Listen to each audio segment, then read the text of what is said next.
Ladies and gentlemen, set your calendars for this Saturday, May 1st at 10 a.m., where Throwing Jabs goes live as Big Jace, Joe Aguirre, and Jared Jones sit down with special guest, Connecticut Boxing Hall of Famer, Iceman John Scully.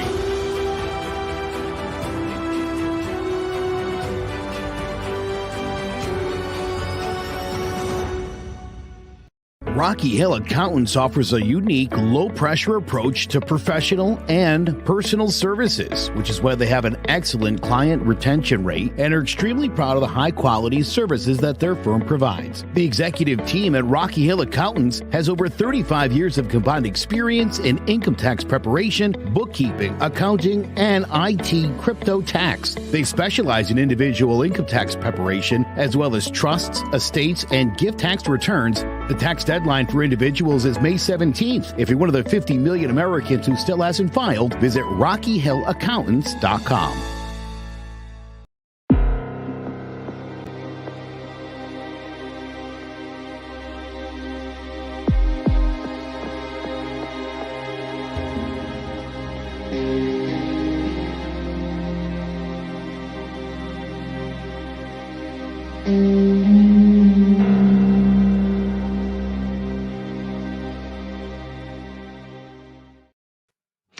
And welcome back for another episode of the Roll Call Podcast. I am Dylan Oxton here with Joe Aguirre. Joe, how you feeling after today's game? Look, all in all, I think they're playing better. That's what you're hoping for. This could have been, I think, a lot better than it ended up being, but steps in the right direction. And I think if you take a look at the batting averages, again, while it's still paltry numbers, a lot of these guys have had pretty big jumps in the last week. So something to build off of. Unfortunate loss today because now you're sitting back in the basement with Baltimore. Yep. Well, the Yankees are in last place in the AL East. Went 5-3 on a road trip that I think you and I both expected a little bit more out of, considering who we were playing. Yankees played Cleveland in 4-4, and then we had at Baltimore for 4, split with the Orioles. I was very confident when we ripped off those 3 against Cleveland. I really felt like we were starting to click. Felt like we could have got the sweep on that one. And then it's just today's game against Baltimore was the real kicker, because it was unfortunate that, Glaber came up with that double, but it was unfortunate that it was a ground rule double. Funny how that kind of worked against us. And then Gio lined out right at short. I mean, that ball was hit right on the screws. And then this stupid extra innings rule comes back to bite us again. I mean, like, my mom, who is not the biggest sports fan, but, she watches enough baseball. She's a Yankees fan. She said it's simple. Why doesn't the team just bunt the guy over to third, hit a sac fly, game over? That's what the Orioles did. That's how they won. And when I came back from work, I was kind of just thinking in the shower, why don't the Yankees do that? And at this point, I'm sick and tired of seeing them lose that way.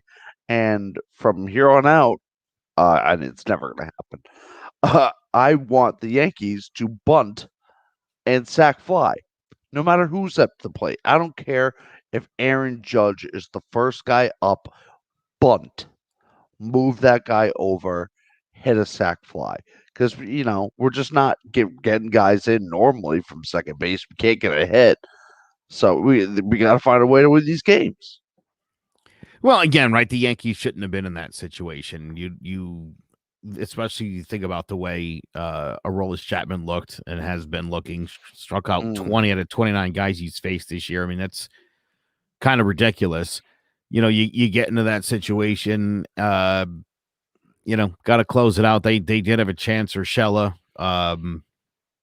hit the ball hard, but didn't work out. What has Sander got here? Whoop-de-doo. Basel. It's an Austin Powers. I know. We should have beat some food. let's beat some good teams, then I'll be happy. Yeah, I mean, listen, here's the thing. I had a conversation with Sean Scanlon the other day. He's a Red Sox fan. He's also on John About the G, man. He's a good dude, but in his mind right now, he's like, Red Sox are the best team in the league. I go, dude, can you say that to me in August? And he said, no, I mean, I know the Yankees. I said, right. I mean, do you think that these guys are going to hit like 185 all year? I mean, come on, they're really good. This is a really good baseball team. Got off to a terrible start. Just an absolutely awful start. Listen, when they won the Bieber Cole game, you had to feel like, oh, this really could be that kind of road trip.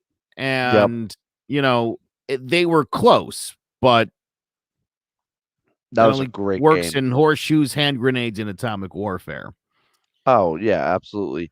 And Sean Scanlon, he's just the bizarro me when it comes to his fandom. I don't, whatever. It is weird. It's very weird. But no, yeah, I got a lot of confidence off that Cole Bieber win because you can't, there's not many days when you get a win off the reigning Cy Young Award winner. And I thought the Yankees would have built a lot more off of that win than it's hard to complain and be like, oh, complain when we win 3 out of 4 in Cleveland.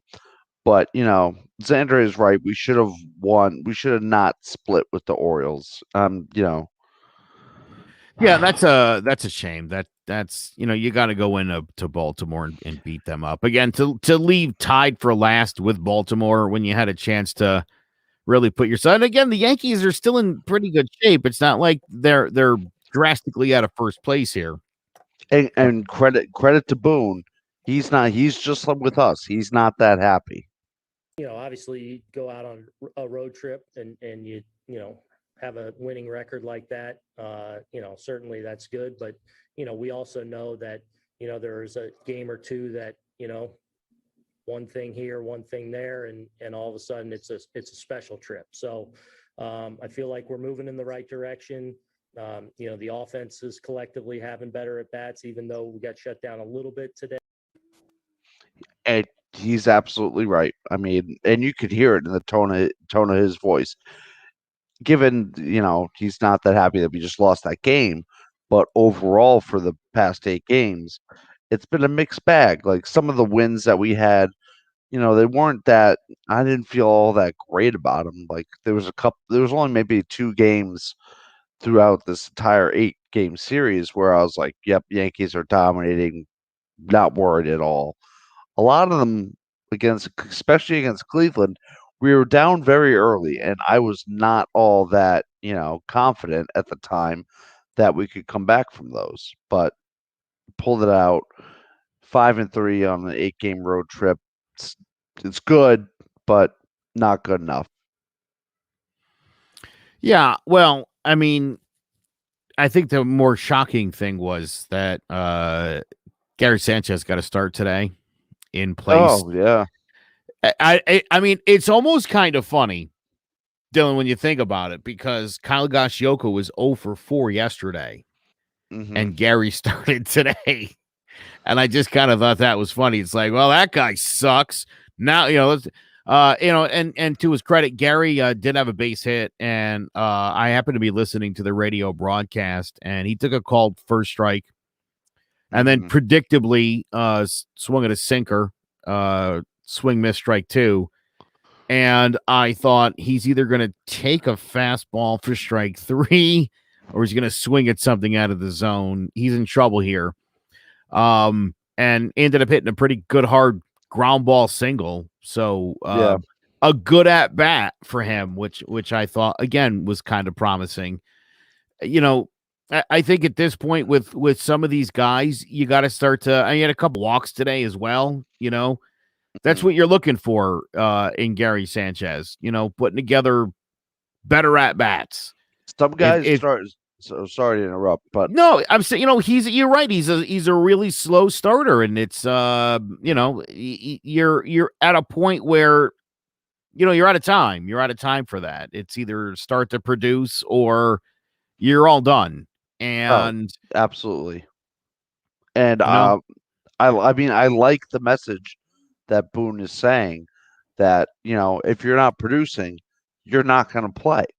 And, Kyle Higashioka, up until that 0 for 4 and these past couple games, really, he's been producing. He's hitting. As much as you and I, I don't say we kill Higgy, but we know what he is. He's not a starting MLB catcher. And Gary doesn't look like one either. I'm not going to sit here and lie and say that Gary looks like a starting MLB catcher right now, because he does not. But I know his talent is starting MLB catcher talent, and Kyle Higashioka's is not. Kyle can handle the pitching staff really well. Give him credit for that. He's Cole's guy, but he's just not an everyday catcher.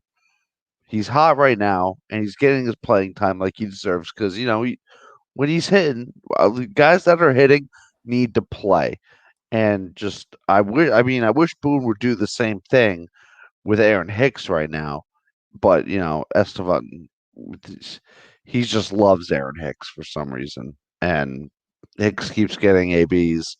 Uh, I know Frazier, he made that great play today. Um, he finally got a home run, so hopefully he starts heating up.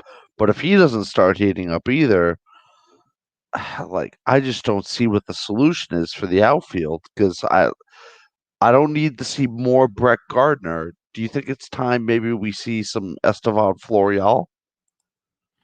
Yeah, why not? I mean, I don't think that would be the worst thing in the world. You've got these young guys down there. Why not give them a chance? I mean, think about when Clinton Frazier first came up. Mm-hmm. And the spark that he brought to that team. So I don't think there's any reason to think that, maybe, again, why not bring the guy up and give him a chance, see what happens? Yeah. What's the worst thing that's going to happen? As far as Gary Sanchez and Higashioka is concerned, though, I'll say this, that I'm fine with what's happening right now. I think that Gary is going to have to hit when he plays like Higgy has done when he's played. Yep. I saw a stat earlier today where his home runs per at bat is at Barry Bonds level or some nonsense. Again, the guy just hasn't had a whole lot of at bats, but when he does, he hits. He's a really good catcher. And so, yeah, I mean, look, you're trying to get out of a funk. Makes sense to give the guy more playing time. And you know what, if you're going to do it, so Gary doesn't have any misconceptions like he did in the playoffs, because he didn't understand what was happening. Wait, why am I not starting? Am I benched? Yeah. Which one could probably have assumed just by virtue of you're not starting. And where are you sitting right now? The bench. So if you're asking yourself if you've been benched, you're not starting and you're sitting on one. So answer your own question. But I like this. This is a public announcement now that there's no confusion. So again, when Gary gets in there, he's going to have to produce, or this is what it's going to be like for the rest of the year. And then the Yankees are going to have to go out there and go get a new catcher. Oh, yeah, absolutely. And right now, I don't want again, Yankees fans, we can kill Gary Sanchez right now because he's playing poorly. But one thing I'm not going to tolerate it, is for Yankee fans to say, oh, we need to release him, we need to trade him. What are we going to get for him? Some double-A reliever who's never going to see the light of day. Right. And if we release him, what if we release him, get nothing, and he goes off and is fantastic? We got to ride this out with Gary. And honestly, he's just got right now, he's just got to split time with Higgy, mostly Higgy getting more playing time until Gary heats up. That's it. Great comment from Riley. Says, kind of odd they let Hicks play through a slump, yet Sanchez simply blinks and he gets benched. Now, I will say this is more than a blinking. He's been in a coma for 2 years. So it is going on a little bit more. But look, I've said this before and I'll say it again. Hicks and Gardner and definitely Judge never get benched. Miguel Andujar got benched in the biggest game of his career in 2018. So why does some guys just get to ride through it and other guys don't? I don't understand how that works. I think that's on. I'm not going to call out Boone and to say he plays favorites, but I kind of He definitely does. he definitely He does, definitely doesn't he? does. Yeah. But I mean, there's not much we could do. And I mean, how could Gary Sanchez snap out of it?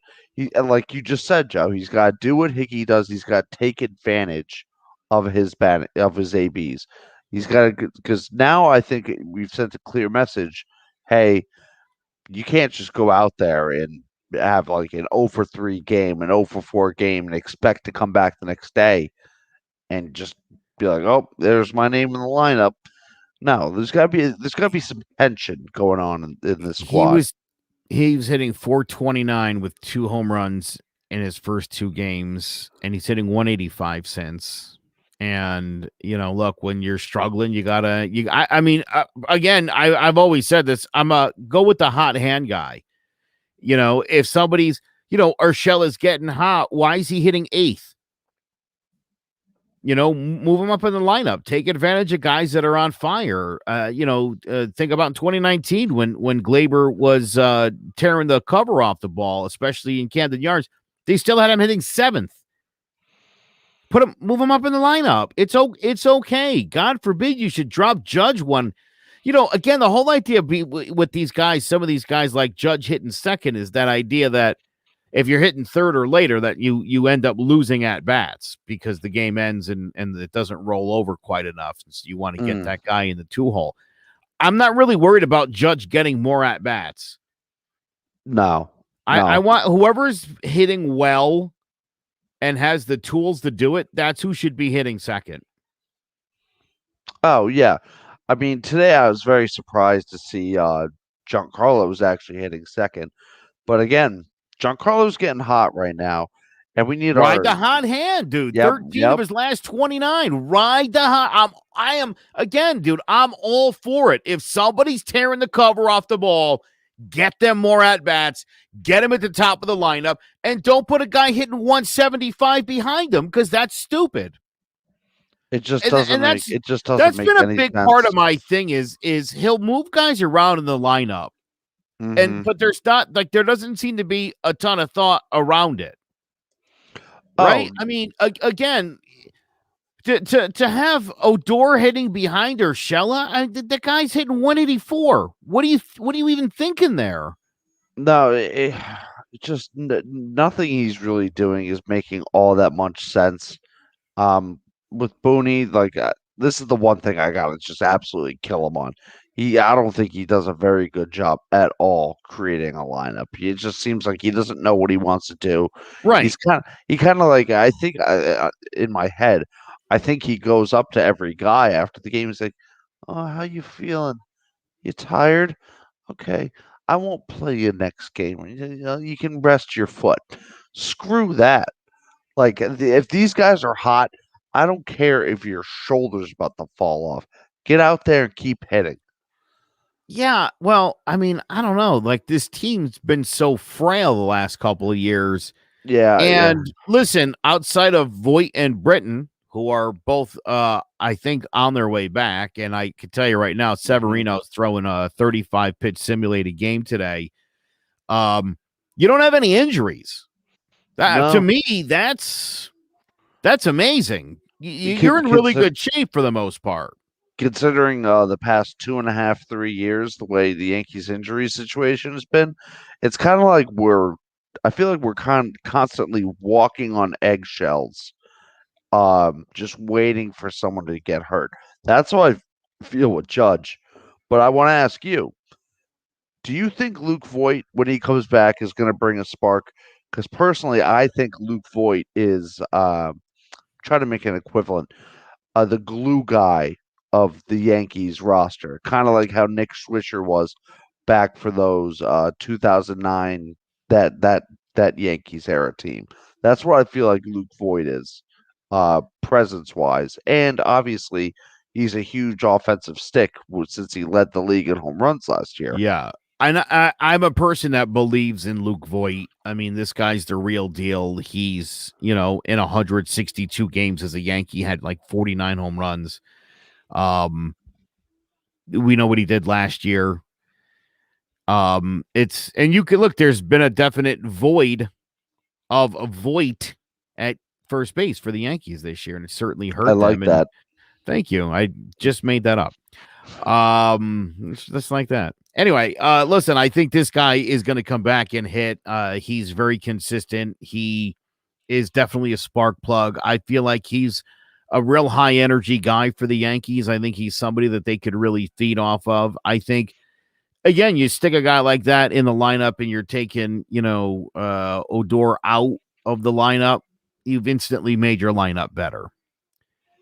I'll say Odor's done well in spots for the most part, like everybody else. He just isn't hitting. And so I think getting your team back to what it was supposed to be on paper when the season started, I think that's a good start for the Yankees. And to do it still relatively early in the year, hoping and assuming nobody else gets hurt. Yeah, listen, I think the starting pitching is going to be good. And I think there's a misnomer amongst people that, it's only Garrett Cole's pitched well. No, Montgomery pitched another good game today. He's pitched pretty well all year. Corey Kluber had a really good start out his last outing. Domingo Germán's looked pretty good in his last couple starts. Tyone needs to get it together because he's definitely been a problem. But Yanks brought Davy Garcia up for a start. I thought that was a good move. Again, you've got these guys on the farm, like with Esteban LaFlorio. Why not give these guys some at-bats and see what happens? Maybe one of these guys is the star that the Yankees overhyped their prospects to be. Because we know that's something that they do, and they sit on these guys forever. So either do something with them, make a trade, and go get somebody for these guys, or bring them up and see what happens. I remember Florio looked pretty good last year. Yeah, he did. He's got a great glove. He's fast. He's got a great glove.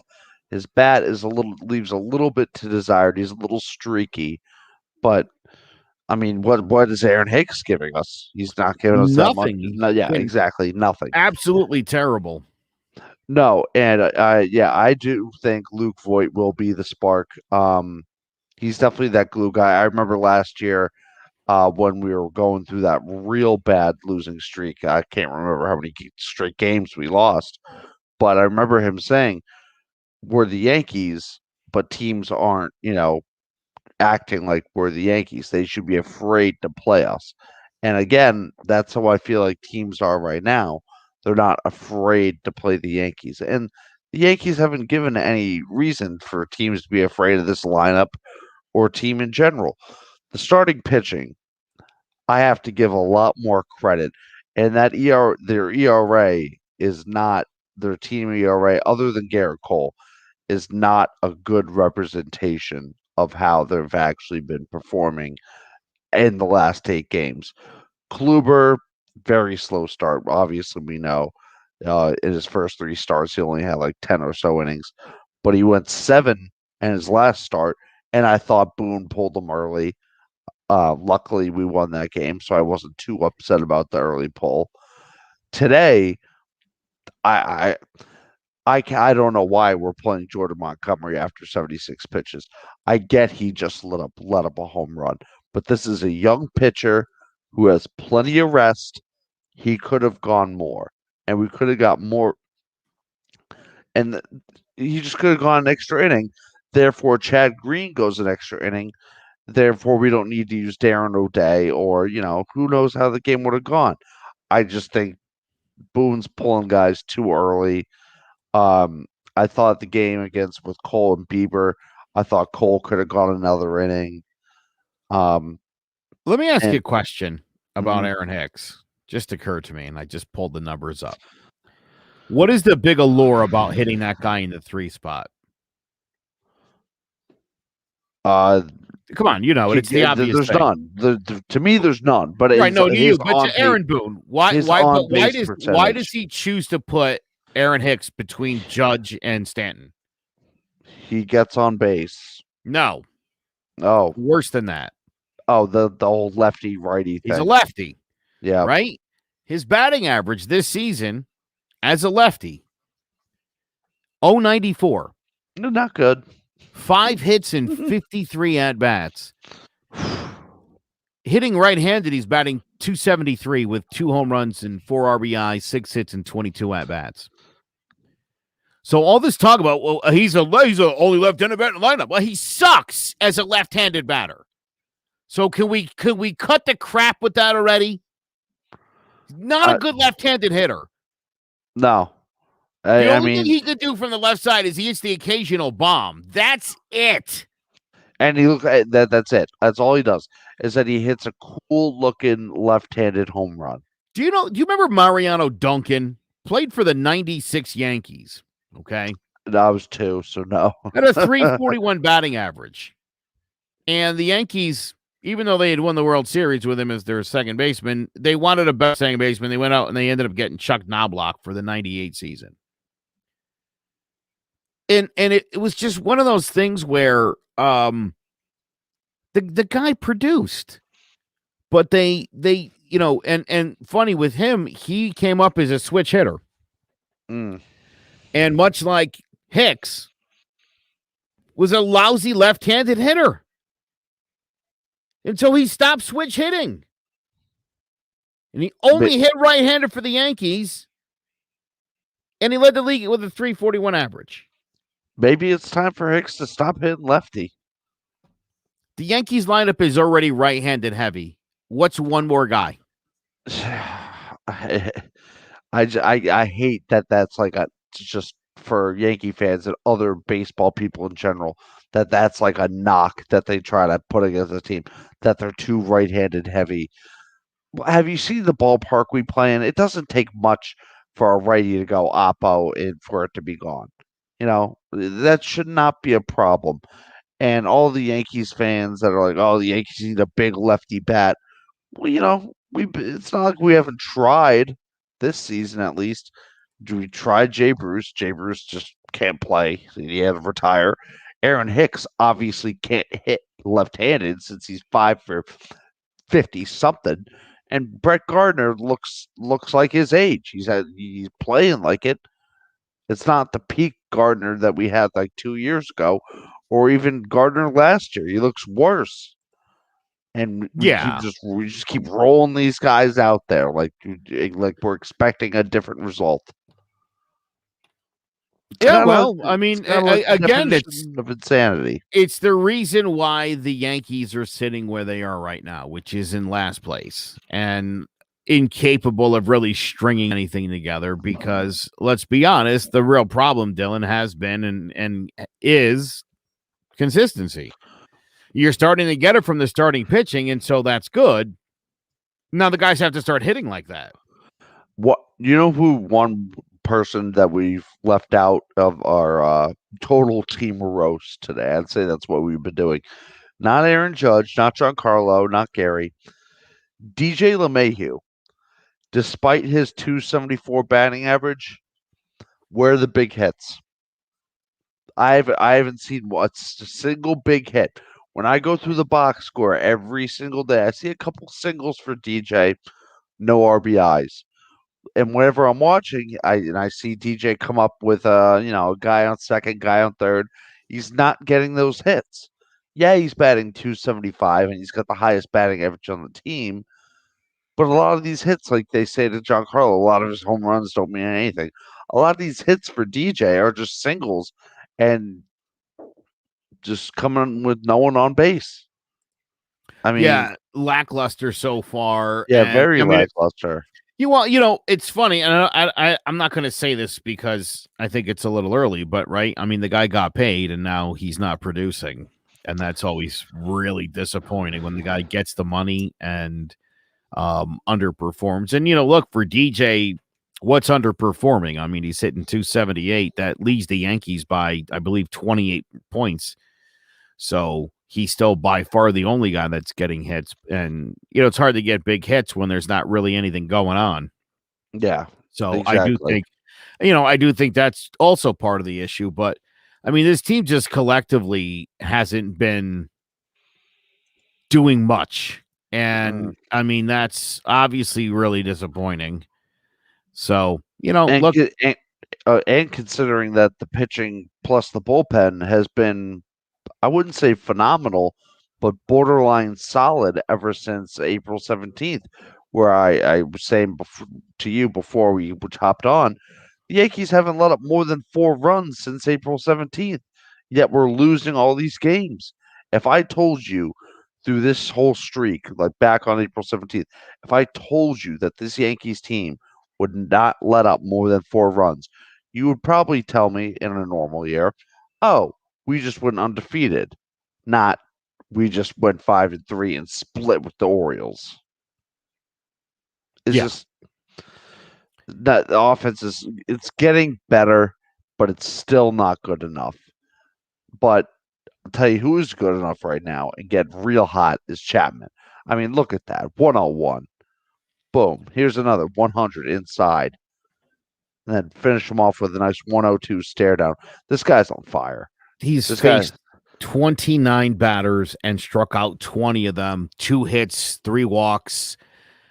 For anybody who's got questions about the kind of closer he is, he's still probably the preeminent closer in Major League Baseball. And the start that this guy's gotten off to, I think, is a reminder of how good he is and why you want this guy on the hill with it all on the line. And I know he's had some unfortunate postseason experiences. He's also had a lot of good ones that gotten a lot of outs. So don't forget that either. And he does have a championship ring for his troubles.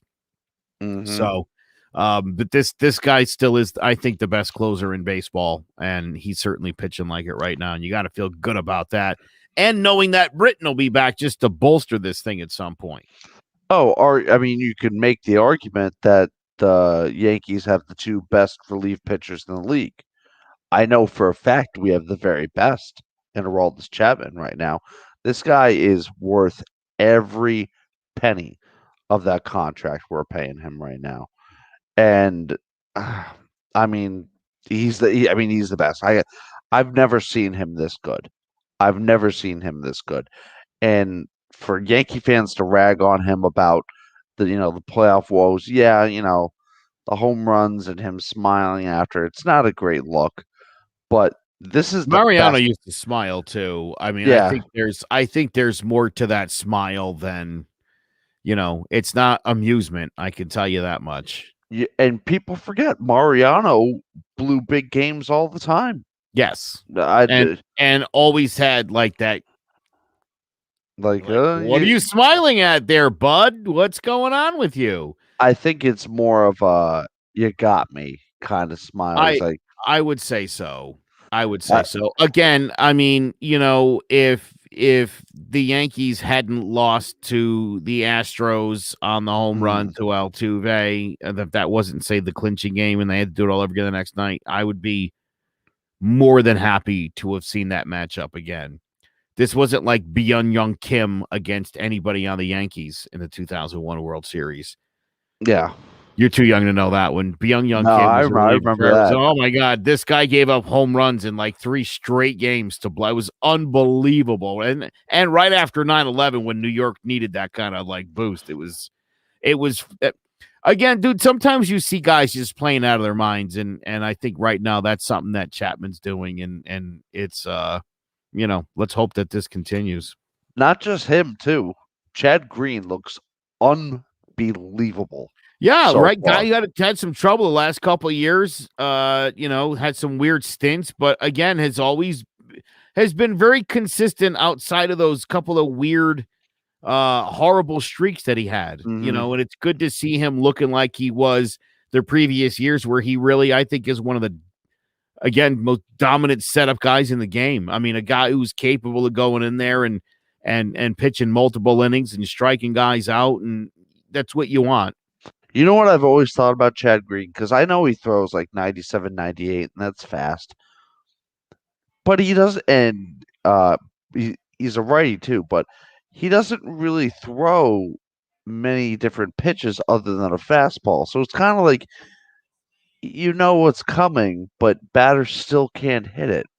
It's weird, but I think it's like his fastball's got a rise on it or Yeah, something. so He's got yeah, like that listen, Mariano effect. he does. And I mean, I think spending time with Mariano, I mean, right? You certainly learn it. I do. There's certainly some cut on that fastball, and he's also what's really done it for him, and where he's gotten into trouble. And it was the same thing that got Mariano. When that ball breaks, it's got to break at the right moment, right? It's got to Mm-hmm. break like where I mean, you're thinking that's going to hit you in the hip. Mm. And then, in the last 4 or 5 feet, it cuts back across the plate. When you're living there, you're unhittable. Yeah, You're breaking barrels left, right, and sideways. When that ball starts to tail back out, I mean, it's a fastball, belt high, over the plate. You're in big yeah, trouble. And so, again, I mean, anytime Mariano ran into trouble, that's what it was. And Chad Green, I think, has run into that in the last couple of years, where most of the pitches that he threw that were getting tattooed were just balls out over the plate. yeah.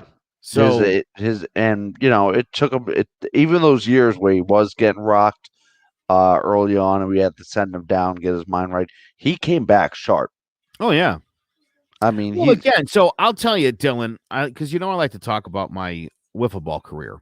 yes. Off to a great start this season. I've had 2 really fantastic starts. Just threw a complete game the other night, 5 strikeouts.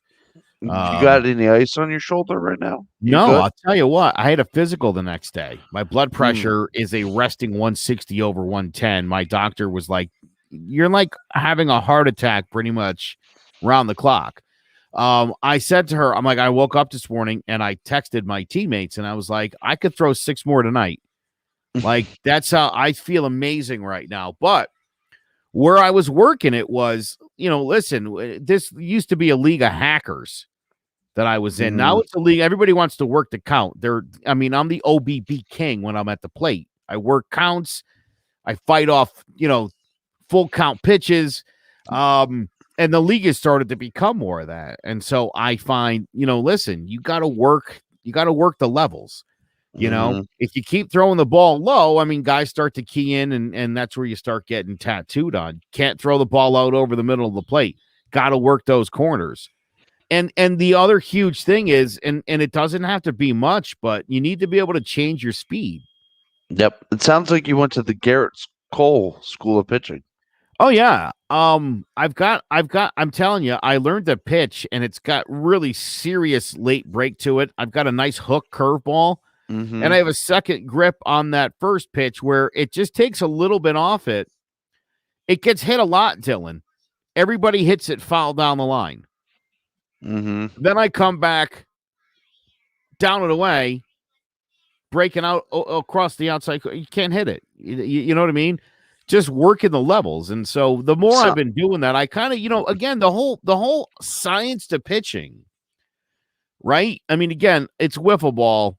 Bear with me, but you look at the way Garrett Cole moves those pitches. Most of Garrett Cole's strikeouts come on high fastballs. yep. That's what guys love to hit, is high fastballs. It's not like Garrett's throwing 100 miles an hour. I I mean, mean, he put on a clinic here's the against the thing. Indians.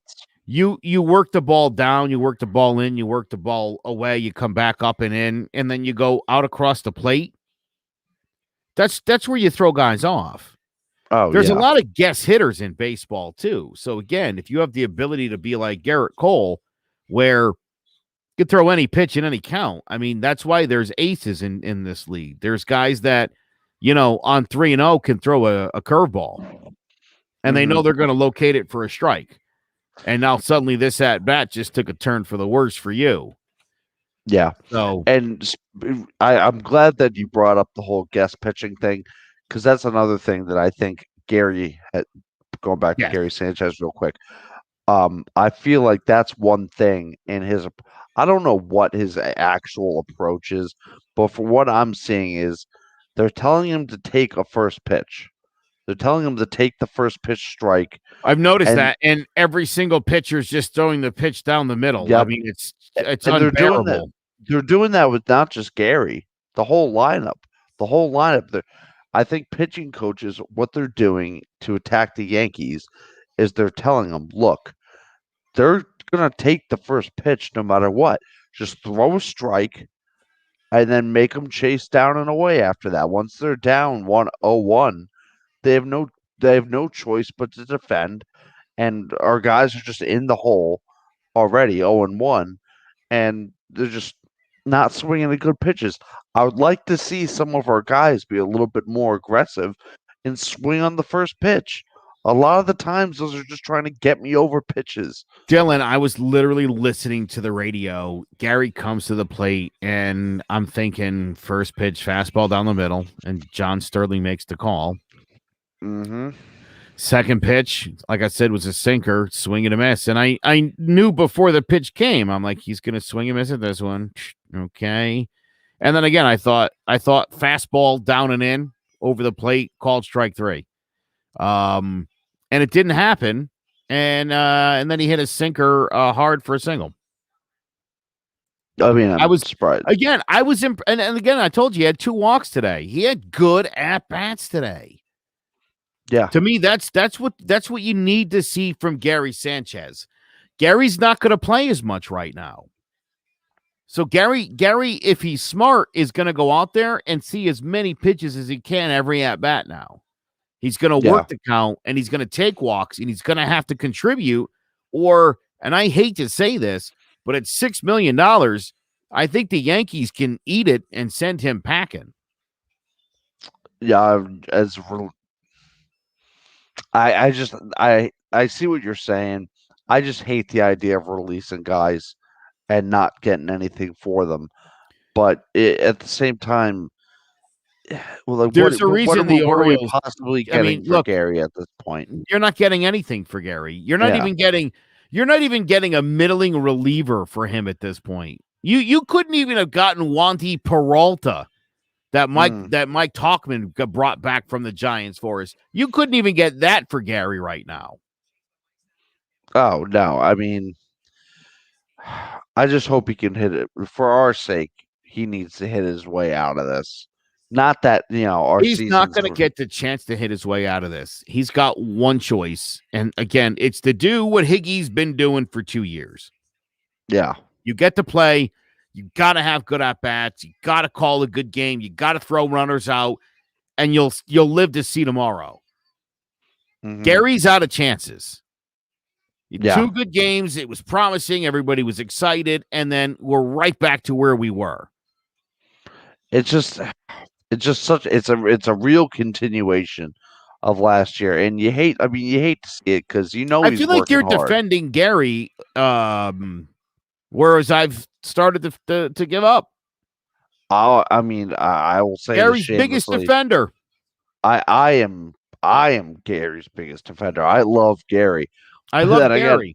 And then I'm gonna say this is partially because I have a couple T-shirts invested in him, and I'm not ready to throw them out. I have a little bias. I've invested some money in the Gary Sanchez merch, and I don't want to get rid of it. I bought my son, who's 5 years old, I bought him 2 jerseys 2 years ago. His first 2 jerseys ever. I got him a New York Giants jersey. Guess who I got him? Oh, don't say you got him Odell. I got him Odell Beckham. Oof. Now, he's got a second jersey. Yep. It's Barkley. Saquon Barkley. Oh. Now, I did get him a Yankees jersey. This was 2 years ago. And I had to decide. Would it be Glaber? Would it be Judge? Would it be Gary Sanchez? You want Gary?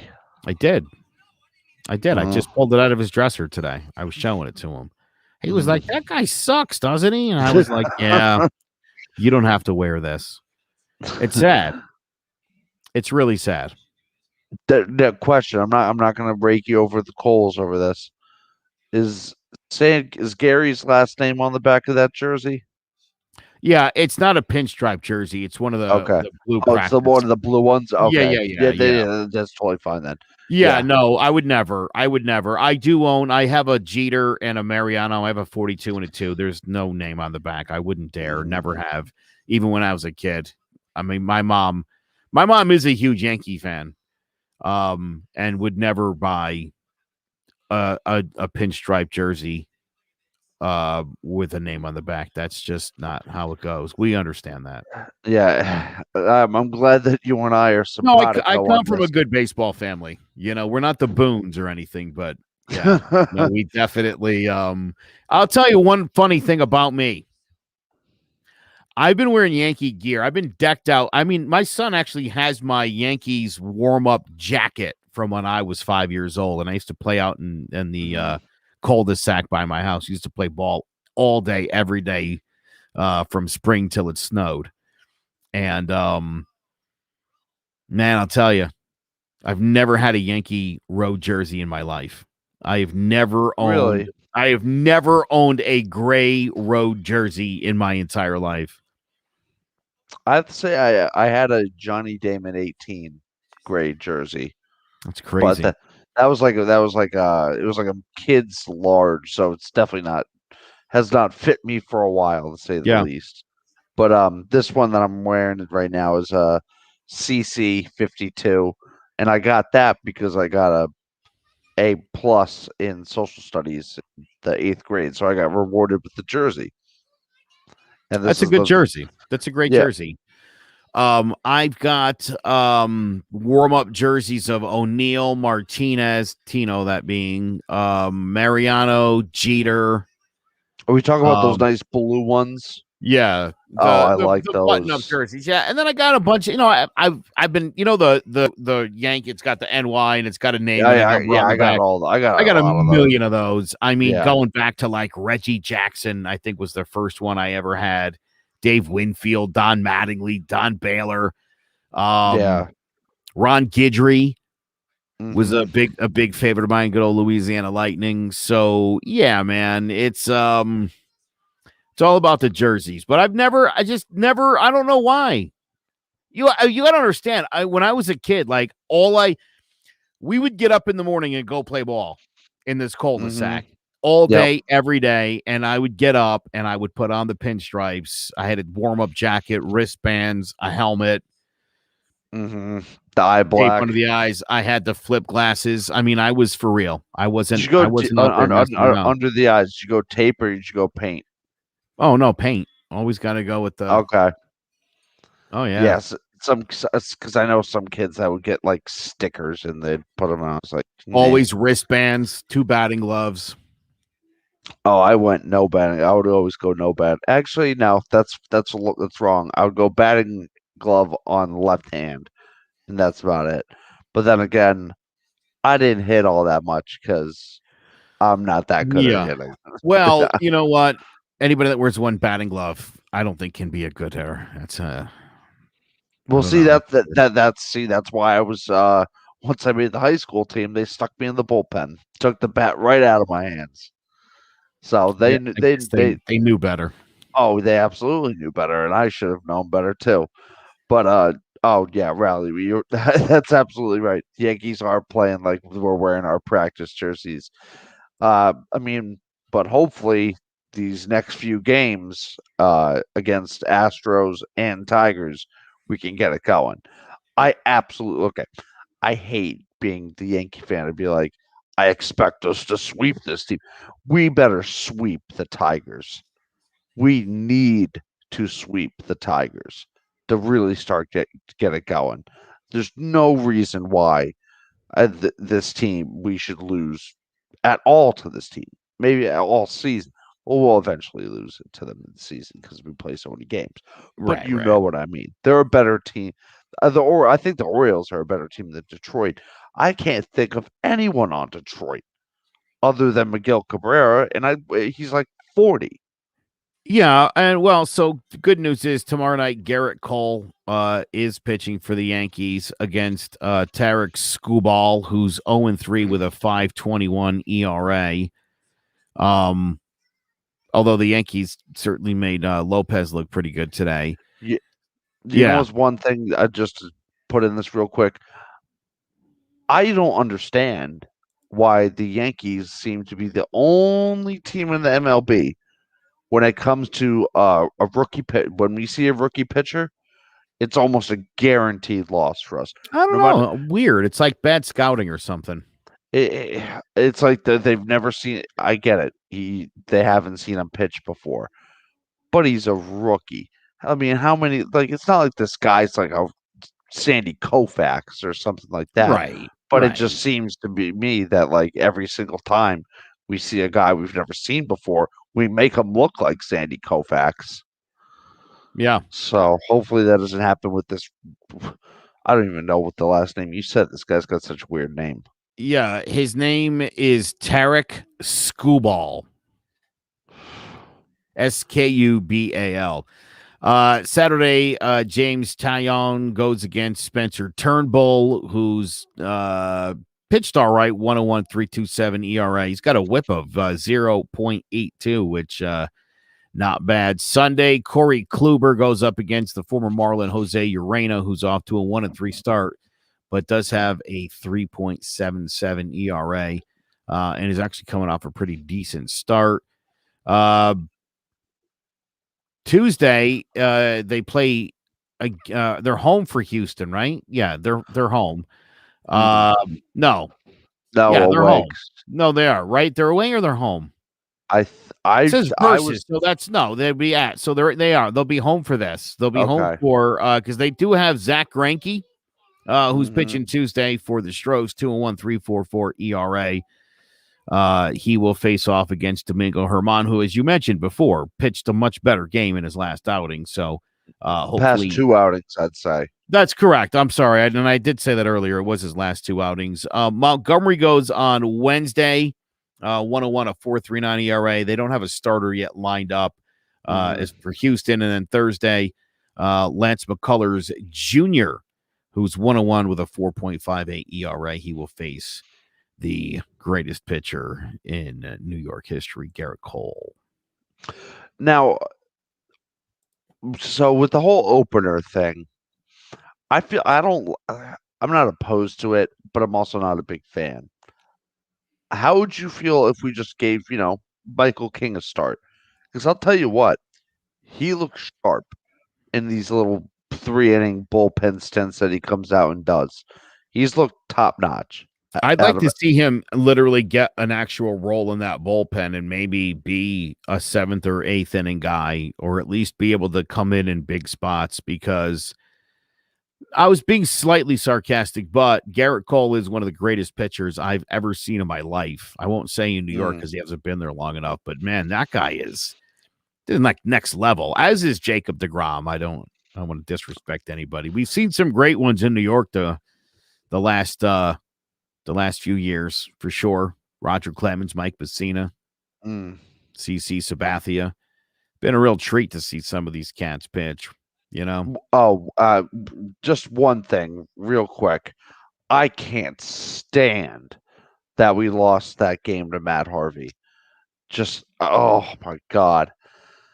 It's just the fact that he was the one that we lost to, which just made it so just ugh, like just a bad taste in my mouth. Because all I think about when I think of Matt Harvey is just sucks. Uh, 8 ERA with Kansas City, couldn't cut it with Kansas City, couldn't cut it with the Reds, and now he's on his last legs with the O's. We should have gone in and kicked his teeth in, but sure enough, we made him look like he's one of the best pitchers in the league right now. But I just had to bring up Matt Harvey because you were bringing up all-time great New York pitchers, and he was good for a hot little minute. He was the Dark Knight. That's right. He was for a hot little minute. You know, sad. It's sad how it goes sometimes. Chin Ming Wong, he was great. Oh Till my till he god, ran the bases. he he's I remember he started the very last home opener at the old stadium because I was there, and at the time I was like, "Oh my god, I love Ching Ming Wong," and I didn't really know why, but I know all I know is that he got racked up wins, but he was a solid sinker ball pitcher, and shame he got hurt the way he got hurt. Oh, dude. I mean, that one will get me forever and then some. That guy should have never been on base, and he was such a good pitcher, man. He was getting better and Oh better. yeah. He was like that like ace the Yankees had been lacking for a while, and Mhm. oh boy. I was like, we got the answer. We have our answer. We have our ace because the Red Sox had their races with Josh Beckett at that time was just unstoppable. And I was like, oh, I wish we had our version of like an ace. And then boom, Ching-Ming Wong comes along. I'm like, yes, hey, we got our counter to their Josh Beckett. And then in Houston, they just You're can't. making me sad now. I know. Depressing. Hopefully we won't be sad after this little 6-game stretch against the Tigers in Houston now. I mean, you even if I was going to say 4-2 is just not enough. They got to start really racking up some wins here. So, like I said, I think we got to sweep the Tigers. We got to sweep the Tigers and take 2 or 3 from Houston. And I'd say the one game that we have to win against Houston is the Zach Greinke game. Yeah, for sure. That's the one we gotta get, just for like even just a confidence level. Like even if we lose the series, but say we sweep the Tigers and then we lose 2 or 3 to Houston. If we're gonna win one game, for me, it's gotta be that Zach Greinke game. I like it. I like it a lot. Just because like he's their best guy right now. I want to stick it to him. Yeah, I want to stick it to them. Also, it sucks that the stadiums can't be packed out for Houston coming back. Because I can only imagine how packed it would be for that game and how loud it would be for that game. Think about how well you'll be able to hear the garbage cans. I'm sure someone's going to bring one, and they're going to be pounded on it. The bleacher creatures would be out in full force. I hope so. And I think I'd try to get to that game if it wasn't for COVID and tickets being really expensive and almost impossible to get. I'd be there. I'd be there out in the outfield. I'm vaccinated and I've got connections. Oof, lucky you. I got a little while before I finish my vaccinations off, but I got to get back to the stadium this season. Being away last season really hurt. Yeah, it's sad. It's not the same, Got to get home. Oh yeah, for sure. Well, we'll see how we do against Houston. Thanks everyone for sticking with us for another episode of the Roll Call Podcast. I am Dylan Oxton for Joe Aguirre. Thanks for tuning in, guys.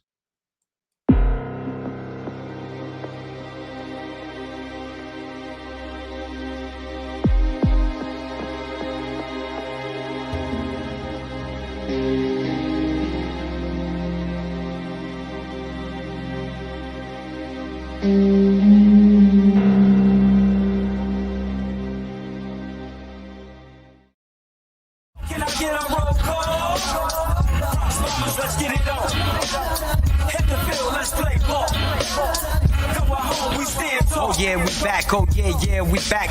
2020 division, Yanks back on the train track. Had to let the chances go, but we welcome it, Garrett Cole. Judge back with the guy, we're bringing Giancarlo up on these corners. Look at the information they gonna K-back awesome. Boy in the sheller, they on the corners with your wrestler man. You seeing Chesto play too. Severino in rotation, Paxton throwing K's too. Fully loaded, we got the air leads wide open. One game at a time, we stay focused. Bronx Bombers on a mission.